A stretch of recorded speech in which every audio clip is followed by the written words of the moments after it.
لوگوں کو شاید یہ اندازہ نہیں کہ فلاں اچانک دنیا سے چلا گیا، ابھی تو بیٹھا تھا آنکھیں بند ہو گئیں۔ ہمیں نہیں پتا کہ موت کی تکلیف کیا ہے۔ روایتوں میں یہ مضبوط ملتا ہے کہ موت اس سے زیادہ سخت ہے کہ بندے پر اس کو کینچیوں سے کاٹا جائے۔ موت کا جو درد ہے، وہ جو سختی ہے، وہ اس سے زیادہ سخت ہے کہ اسے ہانڈیوں میں ابالا جائے۔ موت کی سختی بڑی خطرناک ہے۔ نصیب والے ہوتے ہیں کہ جن کی موت آسانی سے آ جائے، روح جو ہے وہ آسانی سے قبض کر لی جائے۔ نزا کا جو وقت ہے نا، سکرات کا جو عالم ہے، ہم اللہ سے دعا کرتے ہیں محبوب پاک علیہ السلام کے جلووں میں عافیت والی ہمیں موت نصیب فرمائے۔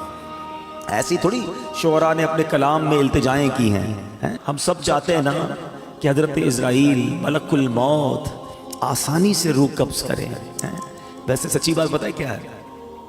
کہ جب ان کی یاد میں زندگی گزرتی ہے نا، عشق رسول میں زندگی گزرتی ہے، آقا کی سنتوں پر عمل کر کے نبی پاک کی رضا والی زندگی گزرتی ہے نا، تو کیا خوبصورت شاعر بات لکھتے ہیں کہ جب تیری یاد میں دنیا سے گیا ہے کوئی، اللہ کرے کہ آقا کی یاد میں بس نبی پاک کے تصور میں جائیں، مدینہ پاک میں آقا کے جلووں میں دنیا سے جائیں، پھر کیا ہوگا؟ جب تیری یاد میں دنیا سے گیا ہے کوئی، جان لینے کو دلہن بن کے قضا آئی ہے۔ ہاں، پھر اس کی جان بڑی آسانی سے نکلتی ہے، وہ تو نبی پاک کے جلووں میں گم ہوتا ہے نا۔ تو اللہ کرے کہ موت کے وقت آقا کا جلوہ نصیب ہو جائے۔ لیکن کام کیا کرنا ہے اس کے لیے؟ کثرت سے درود پاک، چلتے پھرتے اٹھتے بیٹھتے۔ نہیں پڑھتے لوگ درود، فضول باتوں کے لیے گھنٹوں پڑے ہیں۔ درود پاک زبان پر بہت تھوڑا آتا ہے۔ آج ہی چیک کر لو نا، اپنے آپ کو چیک کر لے، آج پورے دن میں کتنی بار درود پڑھا ہے۔ ٹائم نکالا کرو، تسبیح جیب میں رکھا کرو۔ کہتے ہیں نا، درود پاک اور ذکر الہی کرنے کے بہانے ڈھونڈا کرو۔ جہاں موقع ملا تسبیح نکالی شروع ہو گئے۔ تسبیح نہ بھی ہو تو پڑھ سکتے ہیں، لیکن تسبیح یاد دلاتی ہے، اس لیے میں کہہ رہا ہوں اللہ کرے کہ میری بھی عادت بن جائے، آپ کی بھی عادت ہو جائے، اور ہم بس کثرت سے اللہ اور اس کے حبیب کا ذکر کرتے رہیں، فضول باتوں سے بچتے رہیں، اور ہماری زبان اس مبارک ذکر میں تر ہو جائے۔ بڑی پیاری التجا امیر اہل سنت کی ہے، مل کے آقا علیہ السلام کی بارگاہ میں عرض کرتے ہیں۔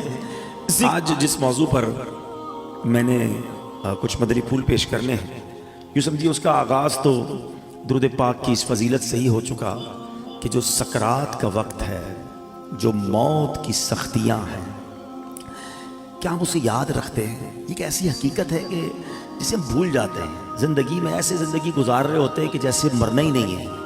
تو آج اسی حقیقت پر کچھ مدنی پھول پیش کروں گا۔ اللہ کرے کہ فکر آخرت اور آخری جو سفر ہے اس کی تیاری کا ہمارا ذہن بن جائے۔ حجت الاسلام امام محمد بن محمد غزالی علیہ رحمت اللہ الوالی لکھتے ہیں، بنی اسرائیل میں ایک بڑا مغرور شخص تھا، ایک بند کمرے میں تھا۔ بڑے لوگ ہوتے ہیں نا، ان کے کمروں میں ہر کسی کو آنے کی اجازت نہیں ہوتی، گارڈز آگے سیکرٹری، اجازت کے بغیر کوئی نہیں آ سکتا، اور ان کو اس بات پر بعض اوقات بڑا غرور بھی ہوتا ہے، فخر ہوتا ہے کہ میری ٹیریٹری میں کوئی پیر نہیں رکھ سکتا۔ اچانک کمرے میں ایک شخص داخل ہوا، اس مغرور شخص نے زور سے چلا کر کہا، کون ہو؟ کیسے آ گئے میرے کمرے میں بغیر اجازت؟ تمہیں پتہ نہیں میں کون ہوں؟ میں اس واقعے کا خلاصہ عرض کر رہا ہوں۔ تمہیں اجازت کس نے دی میرے کمرے میں آنے کی؟ تو کہتا ہے کہ مجھے اس گھر کے مالک نے اجازت دی ہے، اور میں وہ ہوں جسے کوئی روک نہیں سکتا۔ مجھے بادشاہوں سے بھی اجازت لینے کی ضرورت پڑتی نہیں، مجھے کسی کا دبدبہ ڈرا نہیں سکتا، اور نہ ہی مجھ سے کوئی بچ سکتا ہے۔ اور جب یہ باتیں سنی نا، اس مغرور شخص نے، جس کا سٹائل ہی الگ ہوتا تھا، جو بڑے چلا کر بڑے غصے میں لوگوں سے باتیں کرتا تھا، اب اس کا جو غصہ ہے وہ نیچے آ گیا۔ اب ہے کون یہ تو بتائیں، کہیں آپ ملک الموت تو نہیں؟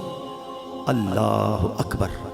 اب حضرت ملک الموت نے کہا، ہاں میں ملک الموت ہوں، مجھے کوئی دروازہ نہیں روک سکتا، مجھے کوئی گارڈ، مجھے کوئی کر و فر کہیں بھی جانے سے نہیں روک سکتا۔